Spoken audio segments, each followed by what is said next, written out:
It's Nick Allard. It is 50 degrees in downtown Seattle. I'm Ursula Royteen. From Kirkland to Queen Anne, this is KIRO Radio, 97.3 FM. News and talk, powered by the Pacific Northwest. The Dori Monson Show on KIRO Radio. This is The Big Lead. So wait a second. The Mars lander is already landed? Yes, about 10 minutes ago. It was supposed to happen at noon. I did all this research. I was ready to do a little... Well, you can still talk about it. Play-by-play of it. Not everybody was watching it, although it was 8 minutes of sheer terror. Well, of course it was. I can't believe that I can't do a little play-by-play of it. We're coming to you from the Carter Subaru studio and streaming on Facebook Live, by the way. So this thing, this module... As it was coming in, it had to, Insight. It had to come in at precisely 12 degrees because if it was steeper than that, it would have been coming in too hot, and the chutes wouldn't have been able to deploy, and it would have crashed. Yeah. If it had been more shallow than 12 degrees, it would have bounced right off the Martian atmosphere and headed back off into space. And instead, it had to come in at precisely 12 degrees, which it successfully did. And then once, and it's going to heat up the steel. Do you want to hear the landing and the countdown? Well, I got a bunch of audio here. Yeah. It was going to heat things up to 2,600 degrees, which is enough to melt steel. And then the rockets, the jets, they are deployed. And then the landing module would land softly. Do we all know how many miles that this thing had to cross? Oh, it was like going to Bellingham and back. Stop. Now try 100 million miles. Yeah, that's a long ways. So here's the countdown to the landing and cheers. 50 meters, constant velocity. 37 meters. 30 meters. 20 meters. First of all, how exciting if you're part of this team. Because when I was a kid, all of the moon landings and the recoveries, when the landing capsule would drop via parachute into the ocean, and then the ship would go out and pluck them out one by one. They'd come out of the hatch. But you'd always see the people sitting in mission control. And back then, they were all smoking. They were wearing their short-sleeve nerd shirts and ties and smoking a cigarette. 17 meters, standing by for touchdown. Touchdown confirmed.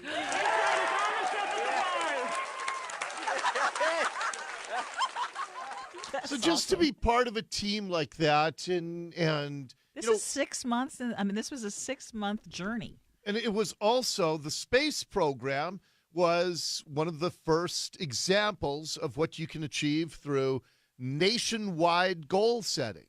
And that, I've talked about this before, that, Japan was a great example. After being decimated by World War II, they said we're going to become a leader in electronics back in the 50s, and they were. And in the 70s, we're going to be the leader in automobiles, and they were. Well, in the early 60s, Kennedy said, we will put a man on the moon by the end of the decade. And sure enough, summer of 69, we did just that, and it was all very magical. And I think that stuff like this is healthy once in a while. To have some that nobody seems to hate too much. Some people don't like the cost of it, I suppose. $1 billion. Yeah. But here it was. NASA was narrating it as it was coming through the Martian atmosphere. Yeah, the gas that comes off the heat shield as it's slowing down, it looks like a meteor if you're on Mars watching the streak go by. That brightness of gas does interfere with the radio reception. And so it's possible that Marco will lose that signal while it's going through this very hot entry. And then it had to slow down before that parachute landing I was talking about. InSight is now traveling at a velocity of 2,000 meters per second. It seems to have passed this very critical point of peak heating and peak deceleration. The next big step is parachute inflation. And then here's the radio controller describing how the parachute deployed. InSight is now traveling at 1,000 meters per second. Very close. Once InSight slows to about 400 meters per second, it will deploy its 12-meter diameter supersonic parachute. The parachute will deploy nominally at about Mach 1.7. See, I'm not a big space guy, and I don't know that much about the science of it, but I love stuff like this. I love how galvanizing it was at one point in my childhood. It was just cool stuff. Yeah. Well, NASA last landed on Mars, you know how long ago? It's been like... Oh, let me guess. Mm-hmm. Well, I'm sure there was a landing. The last one I remember would have been 1974 when I was 12. That would have been about 43 years ago. Okay, so now I'm sure there have been some since Curiosity rover, that was actually 2012. Okay. Yeah, I knew there was some 6 years ago. Because the reason I remember that one is because some of the few things I remember from childhood, driving with my mom back to North Dakota, and the only motels we could afford were the Motel 6. And in the Motel 6 back then, to get the TV to go on for a few minutes, you had to put a quarter in it. So hit it a couple times. I remember in the morning putting a quarter in and watching, I think those were the first pictures from a Mars rover back then. So anyway, they were supposed to do this during our show today. Was it on during Tom and Curly's show? Well, they didn't. Just before noon, like minutes exactly. before noon. So why didn't they wait a few minutes? Why didn't NASA just wait a few minutes for me? For crying out loud. Pretty cool. It has its own Twitter, the Insight. Yeah. And it's talking to you, releasing pictures. Like it was so excited to release a picture, even though the lens cover was still on.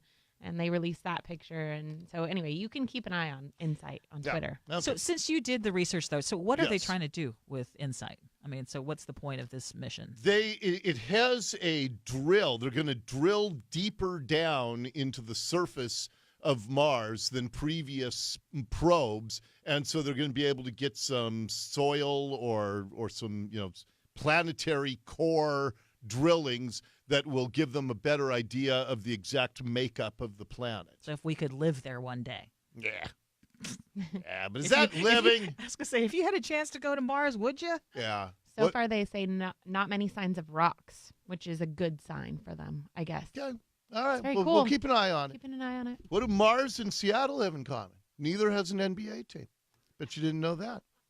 Okay, but we do have an NFL team. At the bottom of the hour, Brock Heward is going to join us, and we'll recap what was just an absolutely thrilling Seahawks win yesterday. And the Seahawks are now a favorite to make the playoffs after this run that they've been on the last few weeks. This could be ball game. Russell takes the shotgun snap, looks. Now he's going to throw down the far sideline. Got a man out there reaching up, making the catches more. Touchdown, Seahawks. So that was the touchdown that tied the game, and then on the final play of the game. From 30 yards out for the win. The snap, the boot, the kick is up. The kick is through. The Seahawks win in Carolina. Sebastian Janikowski from 30 yards out on the last play of the game. And the Seahawks have done what they need to do. They win the game 30-27. So we'll talk more with Brock Heward. He had Pete Carroll on with Brock and Salk this morning, and we'll hear what the coach had to say about that win and about how the Seahawks have now put themselves in position to make a run at the playoffs. But as I said, they're now a favorite to be a postseason team this year. So that's kind of fun. And we'll talk with Brock about that coming up in just a few minutes. With all of that as mere prelude, let's get to the big lead. The Big Lead.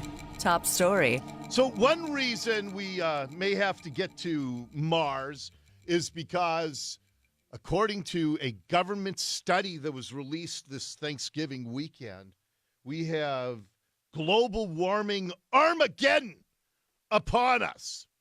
And, oh, my goodness, it was funny to listen to the coverage of this. Now, as I've told you for a long time, that Jay Inslee has been using climate change as his bedrock foundation for a presidential run in 2020. We're seeing our climate change.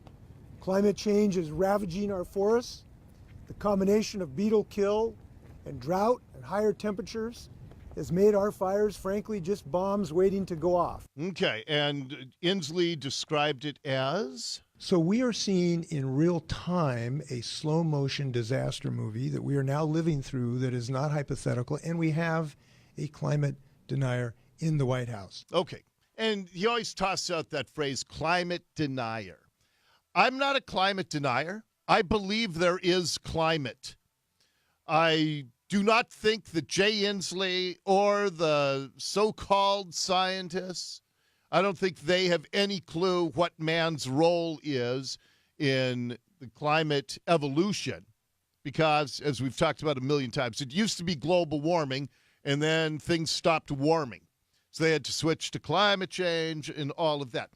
But I want to play for you. I watched CNN's coverage of this climate report, and I will tell you, if it wasn't so sad, it would have been just absolutely comical, because here you have CNN claiming, and this is one of their scientists, that he has some clue what climate change is all about and what this report says. And I want you to listen to some of this. CNN science or meteorologists talking about it. The Earth's climate is changing faster than any point in history of modern civilization, primarily as a result of human activity, which, of course, is the burning of fossil fuels. So this report broke it down regionally, even hyper-locally, talked about the extreme... Okay, right there. The report is broken down regionally, even hyper-locally. So that's one sign right there. When they start using nonsense phrases, this report is broken down hyper-locally, not just locally. So that shows just how detailed they are. And let's get to some of the specifics now in this. Events tied to temperature warming. I have to skip around a little because some of this is so ridiculous. Thing was comprehensive, and here are some of the specifics. Oh, good. They have specific numbers for us here. Let's listen. Talking about agricultural losses in the Midwest, for instance, the Midwestern U.S. Midwest farms will produce less than 75% of today's corn yields. Okay, let's focus on that for a second. Let's say that today's corn yield, let's just assign a number value to it. It's 100. Okay, so he said that in the future, let me make sure you get this. Midwest farms will produce less than 75% of today's corn yields. Okay, it will produce less than 75% of today's corn yields. So if today's corn yield is 100, it will produce 75 or less. Go on. Right? Think about that. A staple diet. The region also could lose more than 25% of soybean yields of what we normally would produce. It could lose 25% of soybean yields. So if soybean yields is, let's say, 100, and it loses 25% of it, then it also would be 75. Why do they use different phrases to come up with the exact same number? Because this guy has no clue what he's talking about, and their viewers have no clue. So if you just use numbers, and one is it'll produce 25% less, it'll produce 75% of what it currently does. That's saying the exact same thing, but he's too dumb to know it. Their viewers are too dumb to know it. So when people start tossing around numbers and they have no clue what they're even saying, then I call nonsense on it. But it went on and on from there. Let me skip ahead. At this worst area by 2050 than they do today already. We already know that this year we burned over 8 million square acres across the western U.S. from 4. We burned 8 million square acres. There really isn't any such thing as a square acre. Acre is already a unit that has been squared off. You know, square foot is 1 foot by 1 foot, right? So a square acre, an acre is already a measure of a box, a flat box. So square acre doesn't make any sense, but this guy has no clue what he's talking about as he tells us how horribly devastating this report is. But then let's go to the end, because then he and the anchor, they have a wonderful takeaway for you and me with this report. It hasn't done at scale. What is the single biggest takeaway for our viewers, do you think? Probably that this is harder and harder to be a skeptic these days. I mean, the mounting evidence that can... Because I use phrases like square acres and different ways to say the same number and hyper-local. I use phrases like that, so it's difficult to be a skeptic when I'm so smart. Continues to pile up. The thing that it did say in this report is that the future of these impacts are still within our own hands. We have the ability to change the outcome, but we have to have grassroots efforts starting at home. You and I could drive electric vehicles, for instance. We could put solar panels on our roofs as well, and people will start to notice the economic... There we go. There's the solution. You have to buy an electric car and put solar panels on your roof. And then everything will be okay, thanks to the hyper-local square acre, 25% less, 75% of current guy. And we're supposed to believe guys like that, the CNN experts, when he obviously has no clue. And then I really enjoyed this. On NBC, they had on a New York Times reporter talking about this. We need to also recognize that we just had two of... Here's another guest, not the New York Times guest, and she says, things might not be as bad as is claimed. The coldest years, the biggest drop in global temperatures that we've had since the 1980s, the biggest in the last 100 years. We don't talk about that because it's not part of the agenda. The United States has been dropping in CO2 emissions since we pulled out of Paris. There are actually good things that are happening. Okay, now that's all important. We're dropping in CO2 emissions. They claimed it was all about global warming a few years ago. Now we've had some of our coldest years on record. So this is a guest saying, it's not as hysterical as you want it to be. We are not using dirty coal anymore. It's the Europeans who are using dirty coal. There actually is some corporate leadership on this. Yes, we need to deal with these problems. Yes, we need to mitigate the things we see, but we shouldn't be hysterical. We shouldn't be hysterical, says an NBC guest. So then they go to the New York Times reporter on the set. Helene, it does seem as if there's actually more corporate interest in doing something than there is government interest. Yeah, it's just the problem is not the corporations that are polluting the most. And I actually think we should be hysterical. I'm going to disagree with you on this. So we should be hysterical. That's the word from the New York Times on all of this. In light of, we've had some of the coldest years on record. We're producing less CO2 since we pulled out of the Paris Accord. There's a lot of good news. Let's not be hysterical. The New York Times woman are polluting the most. And I actually think we should be hysterical. I'm going to disagree with you on this. That's her response. That seems to be the response from everybody. Ignore the facts. Let's be hysterical. Right, Governor Inslee? And that is your big lead this hour. The Big Lead on KIRO Radio. Woo! We're just getting started here. Brock Hewitt's going to drop by, the Monday Monson quarterback. We'll talk about that huge Seahawk win yesterday. Lots of other news to get to as we plow through a Monday afternoon edition of the Dori Monson Show.